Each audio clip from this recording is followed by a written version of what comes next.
আজকে আবার বানালাম একটা নতুন রেসিপি। তো ছানার বড়া বানাবো। তো এখানে দেখো আমি আগে থেকে ছানা কেটে রেখে দিয়েছিলাম, জল ঝরিয়ে নিয়েছি ভালো মতো। এখন ছানাটাকে ভালো করে ম্যাশ করে নেব। ম্যাশ করে সুন্দর করে একটা ডো তৈরি করে নিচ্ছি। তো দেখো একটা ডো তৈরি করা হয়ে গেছে। এখন ছোটো ছোটো লেচি করে আমি গোল গোল বল করে নেব।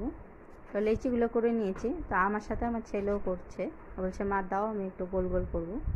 তো সবগুলো দেখো একইভাবে গোল গোল করে নিয়েছি। আর এখানে রস বানানোর জন্য যে ছানার বড়াটা তৈরি করে রসে ডোবাবো, তার জন্য নিয়ে নিলাম এই বাটির আমি 1.5 বাটি চিনি, জল আর একটা এলাচ থেতো করে দিয়েছি।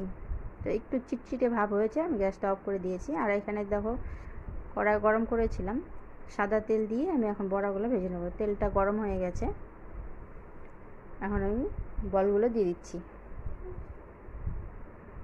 তো দেখো কত সুন্দর ফুলে উঠেছে। তো এক পিঠ হয়ে গেছে ভাজা, আমি